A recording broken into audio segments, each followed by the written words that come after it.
너무너무 감사합니다. 힘있고 내롭고 너무너무 좋습니다. 자, 우리 좋은 찬양대 허락하신 하나님께 다시 한번 영광의 박수 한번 하겠습니다. 성가대 준비하라고 너무너무 고생 많았습니다. 아무래도 이번 주 지나가기 전에 단합대회를 해야 될 것만 같은 생각이 듭니다. 새벽에도 아멘 안 하고 이제 그렇습니다. 야, 뒤에서 듣다가 찬양이 너무 좋아가지고 설교 다 잃어버린 것 같아요.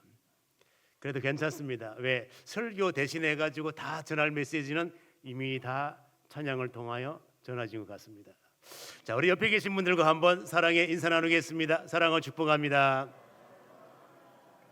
네, 감사합니다. 오늘은 전국 교회가 부활절 예배로 드리는 부활절 주일입니다. 부활절은 꼭 이제 하나님의 살아계심 그것을 증거하게 되는데, 세상 모든 사람들을 다 종합하여 신적인 존재와 관련하여서 하나님은 과연 계시는가 안 계시는가, 여기에 따라서 신자가 되고 불신자가 되고 합니다. 자, 그래서 오늘은 조금 어려운 설교, 그렇지만은 들으면은 너무 쉬운데 이걸 한번 준비를 했습니다. 이제 세계 사람들을 보게 되면은 무신론자가 있습니다. 무신론자의 반대는 뭐일까요? 유신론자. 그렇습니다. 하나님 없다, 무신론자가 되는 거예요. 하나님 계신다, 유신론자가 되는 거예요. 그런데 꼭 어떤 자가 있는가 하면 중간 노선을 걷는 사람들이 있습니다. 자, 그러면 이렇게 중간 노선을 걷는 사람들을 뭐라고 하면 좋을까요? 시간이 가는 거로 이렇게 말하는 사람을 불가지론자라 그래요. 무슨 논자? 그렇습니다. 이게 뭔가 하면은 하나님이 없다, 그럼 없으면 없는 거지. 있으면 있다, 있는 거지. 있는 것도 같고 없는 것도 같고, 난 잘 모르겠다, 이러면 불가지론자가 되는 거예요. 오늘 여러분들은 이 자리에 왜 있는가 하면, 하나님은 살아계시고 어제나 오늘이나 영원토록 동일하신 분, 그분이 나를 살리려고 예수 그리스도를 이 땅에 보내시고 성경대로 고난받게 하셨고 십자가에 못 박혀 돌아가게 하셨고 성경대로 사흘 만에 살아나게 하셨고, 우리는 이것을 믿는 거예요. 그렇습니다. 우리는 어중간한 중간 노선을 택해도 안 됩니다. 그리고 유신론자라 할지라도 이상한 사람들이 많아요. 하나님은 살아계심을 분명히 믿기는 믿는데 이걸 다르게 또 생각하는 사람들이 있습니다. 어떻게 생각하는 사람이 있는가 하면, 하나님은 이 세상 모든 천지 만물을 창조하시고 아예 손을 떼었다는 거예요. 그럼 세상은 어떻게 돌아가노? 지 맘대로 돌아간다는 말을 자연 법칙에 의하여 돌아간다, 그렇게 표현해요. 그런데 정통 기독 신앙을 바르게 믿는 사람들은 어떻게 생각을 하는가 하면, 하나님은 이 세상을 창조하였을 뿐만 아니라 모든 피조물에 대하여 주권을 가지시고 하나님의 임의대로 움직이신다는 거예요. 그렇습니다. 그래서 성경은 이렇게 하나님께서 계획을 가지시고 움직이는 모습을 경륜이라 이렇게 표현해요. 그래서 성경에 보게 되면 하나님의 경륜과 이렇게 나와요. 이걸 더 세분화하게 되면 경륜 속에 하나님의 섭리가, 그래서 이 세상은 자기들 지 마음대로 돌아가는 것이 아니라 자연 법칙대로 그냥 돌아가는 것이 아니라 하나님의 주권 하에 하나님의 경륜과 섭리 속에 모든 피조물을 다 다스리고 움직이신다는 것입니다. 이게 우리가 믿는 신앙의 모습이에요. 그렇습니다. 그럼 이제 우리가 부활의 의미를 생각을 해볼 때, 부활 그거 없는 거야 라고 생각하는 사람이 있는가 하면, 난 잘 모르겠는데 우연히 된 사건이겠지, 이게 아니라 부활은 하나님께서 경륜과 섭리를 따라 계획하시고 성경대로 예수 그리스도를 이 땅에 보내시고 성경대로 고난받게 하시고 성경대로 죽으셨다가 사흘 만에 부활할 수 있도록 성경대로 사도 바울은 고린도 교회에게 편지를 할 때에 고린도 교회 성도들에게 확실하게 이러한 믿음을 심어주기 위하여 아예 고린도전서 15장에 부활장을 만들었습니다. 부활의 교리를 설명할 때에 예수 그리스도의 부활은 그냥 우연히 된 사건이 아니라 성경대로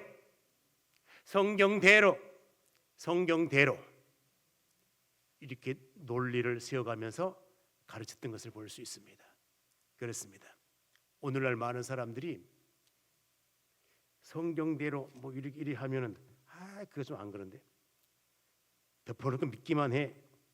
그래서 오늘날 우리 한국 교회는 아무것도 모르고 덮어놓고 믿기만 해. 그럼 무속신앙과 다를 바가 뭐가 있겠습니까? 알고 믿어야 될 게 아니겠습니까? 이게 이런 거구나. 알고 믿어야지. 덮어놓고 믿어. 그러니까 무속신앙과 똑같아지는 거예요. 그렇기 때문에 사도 바울은 고린도 교회에게 성경대로 부활하심을 증거한 것을 볼 수가 있습니다. 그러면 이 부활의 핵심은 무엇입니까? 절망 가운데 처했던 하나님의 백성들에게 소망이 넘치게 하는 그러한 소망의 사건이었던 것을 볼 수 있습니다. 그렇습니다. 그러므로 우리 성도들에게는 소망이 있어야 돼요. 희망이 있어야 돼요. 그 희망의 근원이 누구인가 하면 예수 그리스도. 그분이 내 속에 역사할 때 내게는 소망이 있게 되는 줄로 믿습니다. 우리 인생은 소망으로 사는 존재입니다. 희망으로 사는 존재입니다. 그렇습니다. 프랭클린이라는 사람은 만약에 희망이 없다면 그 사람은 죽음으로 가게 된다. 이 사람은 미국의 정치가일 뿐만 아니라 이 사람은 또 철학자로서 큰 일을 감당을 하고 많은 사람들에게 사상적으로 교육을 했던 사람이 그렇습니다. 인생은 희망으로 사는 존재. 그렇습니다. 키엘 케고라고 하는 사람은 이 사람은 덴마크 철학자예요. 실존주의 철학자인데 신학에도 많은 관심이 있어 신학자로 역할도 하고 있습니다. 절망이라고 하는 것, 죽음에 이르게 하는 병이라고 했습니다. 우리 인간은 소망이 있어야 되는데 소망을 상실할 때 우리 인간이 기다리고 있는 것은 죽음뿐이라고 하는 것. 그렇습니다. 그러면 오늘 본문 말씀을 통하였을 때 유대인들의 기대와 소망은 무엇일까? 유대인들의 기대와 소망은 예수라고 하는 사람이 자기들에게 다가왔는데 보통 인물이 아니야. 보통 인물이야. 왜 그런가 하면은 지금까지 한 번도 경험해 보지 못한 엄청난 기적과 이사를 이렇게 베풀고 있기 때문에 그렇습니다. 오병이어의 기적을 베풉니다. 병자를 고치며 죽은 자를 살리며 가르치는 것을 보니까 보통 인물이 아니야. 왜?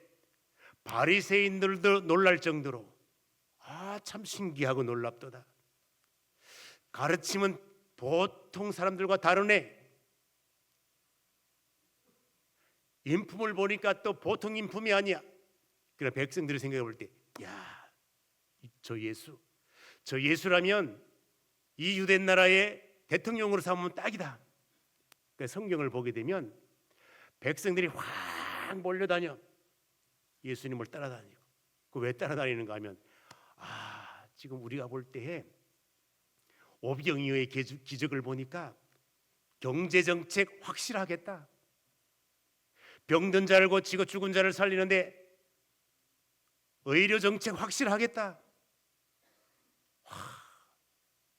지금까지 내가 보아온 대제사장들, 사두개인들, 바리새인들 다 위선자고 다 사기꾼 같고, 그런데 예수를 보니까 인품으로 보나 말하는 것으로 보나 도덕적으로 보나 영적으로 보나 흠이 없어. 이 나라의 대통령감이야, 대통령감. 그래서 대통령으로 삼으려고 그렇게 했어요. 그런데 어느 날 갑자기 십자가에 못 박혀 돌아가시는 거예요. 그 기대감, 그 마음에 품었던 희망이 다 사라진 거예요. 그래서 상실감이 너무너무 커요. 사두개인들은 그럴 수 있습니다. 바리새인도 그럴 수 있습니다. 일반 백성들 그럴 수 있어요. 그런데 누구들도 그런 마음이 들었는가 하면 사도들도 그런 마음이 들었습니다. 여러분, 사도들이 누굽니까? 3년 동안 초라하고 제자 교육 받은 사람들 아니겠습니까? 이런 사람들도 예수님의 죽음에 대하여 이해를 하지 못하고 마음에 허탄한 마음이 생겼던 것을 볼 수가 있습니다. 그렇습니다. 이 허탄이라는 말은 빌 허자를 쓰는 거예요. 그래 마음이 가득 차야 되는데 텅 비었어. 상실감 때문에 그 허전한 마음이 더 이상 소망이 사라진 거예요. 사도들도 이러면 일반 백성은 더 어떻겠습니까? 그 수많은 사람들이 아이고야 이제 우리의 기대와 소망은 끝장이다. 그래서 예루살렘을 떠난 사람이 있었습니다. 그 사람이 누군가 하면 이제 글로바라고 하는 사람들과 한 사람은 누군지 몰라. 두 제자가 예루살렘을 떠나서 어디로 가는가 하면 엠마오로 가고 있는 거예요. 왜? 상실감 때문에. 상실감, 슬픔에 잠겨. 요 한 사람이 누구일까? 글로바는 성경에 나오는데 한 사람은 누굴까? 많은 사람들이 연구하는 거예요. 그 글로바 아들일 거야, 아내일 거야, 뭐 제자 중 한 사람일 거야. 아니야. 요 상세한 것까지 다 자세하게 기록을 한 거 보니까 누가복음을 기록한 누가가 맞을 거야. 근데 정확히 몰라 누군지. 어쨌든 이 두 사람이 상실감 때문에 예루살렘을 떠나 엠마오로 가는 거예요. 이 두 제자의 희망이 무엇인가 하면 이 두 사람의 희망이 무엇입니까? 내가 볼 때 저 사람은 참 능력의 선지자 같고 뭐 이 사람 통해 가지고 정말로 대통령 삼아 가지고 우리가 로마에서 해방되고 뭐 이런 일을 할 거라고 기대를 가졌었는데 아이고야 십자가에 그냥 뭐 맥없이 죽는 거 보니까 에이 틀렸어. 이제 우리의 삶 끝장이다. 그리고 서로 주고받으면서 예루살렘에 있었던 모든 일들을 다 이야기하면서 갈 때 예수님께 나타나셨습니다. 너희들이 주고받는 이 말씀이 뭐냐? 뭐 예루살렘에서 무슨 일이 있었다고? 그러니까 이 두 사람이 신기한 거야. 당신은 지금 온 세상 사람들이 다 알고 있는 이 십자가 사건을 지금 모르고 있단 말이요. 누구나 다 아는 이야기인데. 그러면서 자기들에 대하여 이야기를 쭉 해요. 예수님께서 아직도 이해하지 못한 이 두 제자에게 책망을 해요. 뭐라고 책망을 하는가 하면 미련한 자라고 책망을 합니다. 말씀을 더디 믿는 자라고 책망을 합니다. 성경 말씀에 너희들이 모세의 글, 선지자의 글 이런 것들을 다 알았더라면 내가 하나님의 경륜과 섭리를 따라 이 땅에 와서 고난받고 십자가 지고 죽었다가 살아날 것, 이거 다 성경에 제시된 말씀인데 미련해 가지고 왜 모르노? 그리고 우리 한국식으로 덮어놓고 믿으면 그것을 알았을까요? 이 사람들이 덮어놓고 믿었기 때문에 몰랐을 가능성이 있는 거예요. 우리는 덮어놓고 믿는 신앙이 아니라 뭐하고 믿어야 될까요? 펴놓고 믿어야 돼. 그 매주일마다 성경 펴놓고 믿으라고 성경 문제가 매주일 나가는데 요거 안 가져가는 사람이 있어요. 매주 펴놓으면 그렇습니다. 그래서 우리 주님께서 그들에게 말씀을 가르치는데 무엇부터 가르치는가 하면 뜬금없이 자기가 좋아하는 성경 딱 들어가서 가르치는 것이 아니라 모세의 글부터 선지자의 글까지 이렇게 다 가르치는 거 있습니다. 자, 한번 볼까요? 우리 27절 말씀 한번 읽어보겠습니다. 자, 27절 다 같이 한번 읽습니다. 자, 시작. 이에 모세와 모든 선지자들의 글로 시작하여 모든 성경에 쓴 바 자기에 관한 것을 자세히 설명하시니라. 자, 그렇습니다. 여기 보게 되면 책망을 합니다. 미련한 자라고 책망을 하고 더디 믿는다고 책망을 하고, 그래서 책망으로 끝나지 아니하고 이렇게 자세하게 가르쳐요. 모세의 글, 선지자. 그 모세의 글이 뭔가 하면은 율법에 대하여 가르치고. 그 성경은 우리가 신구약 39권, 27권 합하면 몇 권일까요? 66권을 보게 되면 율법 모세의 글로 되어 있고 선지자의 글로 되어 있고 마지막에는 자 예수님과 사도들의 글. 그러므로 오늘 이 시대에 우리는 모세의 글도 알아야 되고 선지자의 글도 알아야 되고 예수님께서 선포하신 그 말씀을 대신 선포한 사도들의 글도 말도 우리는 알고 믿어야 된다는 거예요. 그렇습니다. 이렇게 모르고 믿으면 덮어놓고 믿는 것이고 무작정 믿는 것이고 그냥 무속신앙과 똑같은 거예요. 그렇습니다. 그래서 우리 주님께서 모세의 글로부터 자세히 가르쳐 줬습니다. 율법에 이렇게 되어 있고 선지자의 글에 이렇게 되어 있고 성경대로 우리 주님이 그 주가 지금 자기 자신이라는 걸 지금 가르쳐 주려고 하는 거예요. 지금. 근데 한참 후에 생각을 해보니까 예수님은 없어졌습니다. 자기 둘만 남았습니다. 아이고, 우리가 그분이 나타나가지고 말씀을 막 이렇게 베풀어 주고 이렇게 할 때 그들에게 나타난 현상이 있습니다. 어떤 현상이 나타났는가 하면은 눈이 밝아져요. 영적인 눈이 밝아진 거예요. 아, 주님이셨구나. 마음이 뜨거워져. 아, 우리가 지금 이렇게 싸늘한 모습으로 절망 가운데 있을 것이 아니라 소망이 생기게 된 거예요. 소망이 생겨. 그래서 이들은 이제 자기들이 체험하고 깨달은 바 이것을 가지고 다시 예루살렘을 향하여 가는 거예요. 그렇습니다. 그러면 우리가 이제 이 사실을 볼 때 만약에 부활이 없다면 어떻게 되었을까요?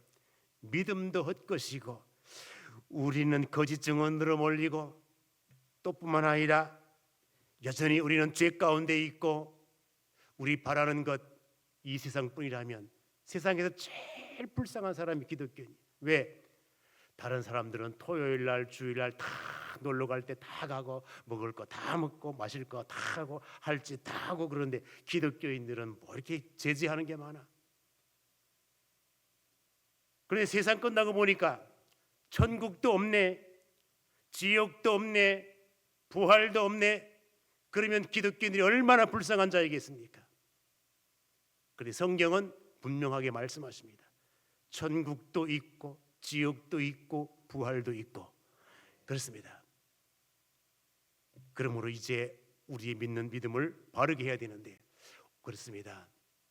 우리 신앙을 한번 점검을 해봐야 돼요. 예수님이 나의 소망인가? 세상의 것들이 나의 소망인가? 이것을 분명히 해야 된다는 사실입니다. 그리고 나는 예루살렘으로 올라가는 자인가? 엠마오로 내려가는 자인가? 성경을 조금 알다가 보면은 이런 부분에서 비판이 나올 수도 있어요. 목사님, 내가 알기로는요 예루살렘보다 엠마오가 더 위에 있는데요. 지형적으로 보게 되면 엠마오가 위에 있습니다. 예루살렘보다. 그런데 여러분 성경을 자세히 보게 되면 위에 있든지 아래에 있든지를 불문하고 옆에 있든지를 불문하고 모든 것 중심이 예루살렘으로 되어 있고 예루살렘으로 올라간다 표현해요. 예루살렘으로 뭐 한다고 표현한다고? 왜 그런가 하면은 예루살렘은 주님이 임재해 계신 것, 그것이기 때문에 내가 아래에 있든지 위에 있든지 예루살렘을 향하여 가는 삶은 하나님을 향하여 올라가는 삶이에요. 그렇기 때문에 올라간다 표현해요. 그럼 영적으로 보나 이 사실, 그러므로 우리는 영적으로 예루살렘을 향하여 가는 것을 올라간다 표현하고 세상을 향하여 내려간다는 표현을 쓰는 것이구나 하는 것을 깨달을 수 있습니다. 여러분, 주님을 향하여 독수리처럼 올라가는 신앙자입니까? 아니면 절망 가운데 내려가는 신앙자입니까? 이것을 분명히 해야 된다는 것입니다. 우리는 올라가는 신앙자. 그렇습니다. 그리고 이제 부활의 기쁨이 있습니까? 주의 성령이 역사하는 겁니다. 만약에 주의 성령이 역사하지 않으면 부활의 기쁨은 사라집니다. 여전히 절망 가운데 있는 것입니다. 말씀을 맺도록 하겠습니다. 여러분, 앞으로 주님이 오시는 그날까지 부활의 감격, 이 신앙으로 평생 주 섬겨갈 수 있기를 주님의 이름으로 축원드립니다. 기도하겠습니다. 하나님, 말씀 받게 하심 감사합니다. 이 말씀이 꼭 우리를 세울 수 있는 복된 말씀 되게 하시고 부활의 기쁨, 이 감격으로 평생 주 섬겨갈 수 있게 하여 주시옵소서. 예수님의 이름으로 기도 올리옵나이다. 아멘.